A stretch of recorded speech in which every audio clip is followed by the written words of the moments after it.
These big coxed fours, there's coxers lying down in there. You can't see them from this shot, lying down inside the boat. So the boat's slightly slower to get up to speed, but they should go slightly straighter. Looks to me like a very good start for the crew from Orca on the right of the shot. I think you could just see that off the start. Just looking at that, how heavy it was to move the boat on those first, compared to the quads that we've seen and the fours, the coxers fours we've seen. How hard it was, the extra weight of the cox. Very light, cox obviously, but still. But they've got those boats up and running now, and now it makes less difference. Now they're up and running and they're into their race rhythm. And you can see the cox's heads there just lying down, feet out in front of them, heads propped up behind the bowman's back, steering the boats and talking to the crews. So Orca crew from the Netherlands, still up at 40. It's very close here. Very, very close coming out here. The Orca crew have settled into the pace, but Edinburgh University, I think, have come back at them, just gently easing their way back in here. So this Edinburgh crew, the light blue at the top of your picture, the 3 and the stroke man were part of a crew that set the course record for the Prince Albert last year, but still they didn't win. So they've come back to, they're certainly a very speedy crew. They know from their quotes it's going to be a tough race today against very tough opposition. So they say it's pretty cool to be racing here to make it through to Saturday. The big question is who's going to make it through to Sunday.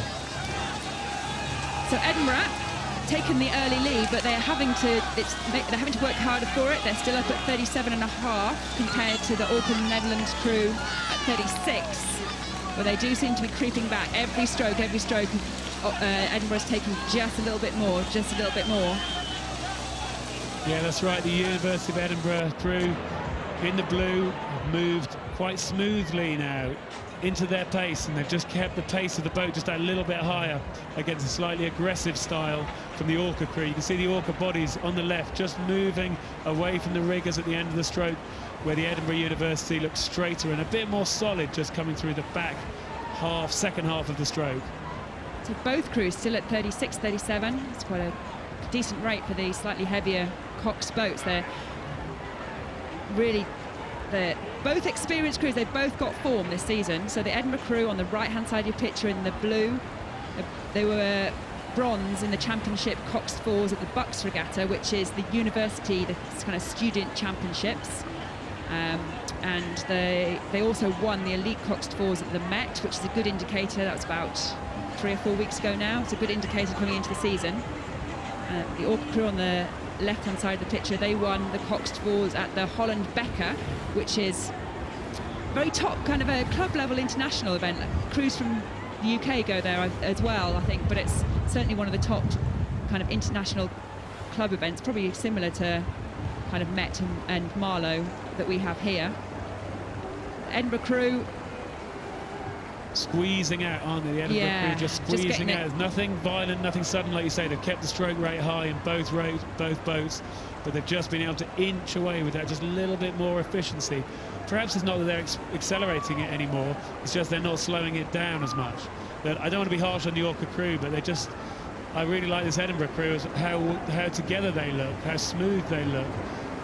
Well, I've checked their rate now like 3 or 4 times, because they seem to, you know, it looks really smooth, but they're still up at 37, 38. It's been a phenomenal performance in a Cox 4. They're well ahead, but they're still absolutely making. You can see how 2 of these rowers got the course record. Maybe they're going after that. Maybe they want it again. They want the new course record. I don't think they're going to be setting a course record today in this. It'll be a bit tough, in this wouldn't it? headwind and with the stream, with the rain we've had here in England. But like you say, Rufus Schofield in the stroke seats. He's only 92 kilos, but he was in the Great Britain under 23-8 that placed 5th. And he's rowing long still, really reaching out, getting that good long stroke, moving in sympathy to the boat to keep the boat moving. And that's what you got to do with a Cox 4. Keep it ticking, keep it moving, keep efficient, keep quiet. And it's moving very nicely for them, as that's a big lead they've built up over the students from Utrecht in the Netherlands. It's the 4th round for these crews, so they've had to work hard to get here.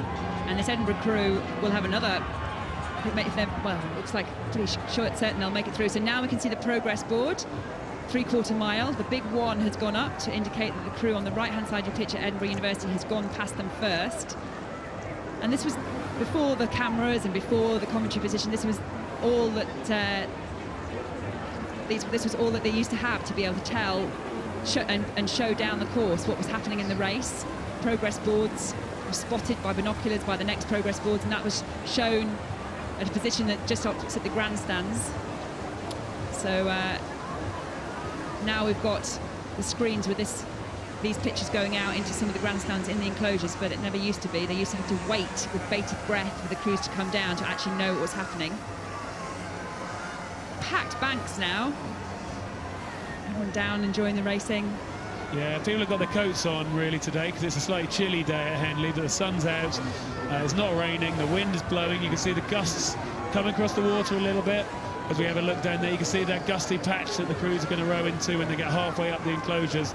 I don't think it's going to affect this crew from Edinburgh University, who've had a fantastic passage through the regatta so far. They had to race their B crew, Edinburgh University B, in the opening round, and then the Grand Valley State University from the United States. But those were two big wins by about 2.5 lengths, and today they're looking like they're heading for another similar victory.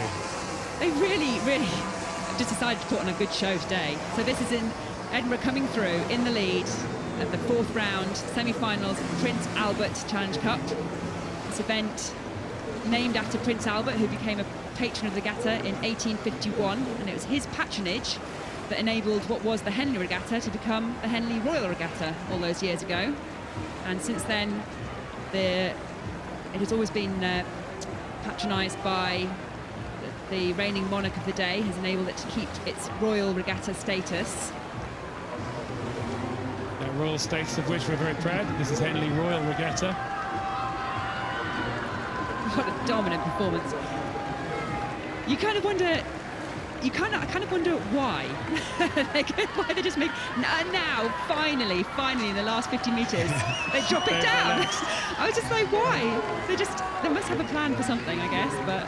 Well, I think that's often what you do. It. If you start taking it down in bits and pieces, sometimes it falls apart, rather than saying, no, let's go all the way to a certain point where the cocks can feel completely confident. And Rosie McGollis in the coxswain seat obviously made that decision. Now was the time she could call the rate down, enjoy the last 100 metres or so, and you can hear what it means to the University of Edinburgh crew to get that win ahead of the students from Utrecht in the Orca club in the Netherlands. Wow. Look forward to seeing that final tomorrow. So confirmation there of that win, the Prince Albert for Edinburgh over Orca.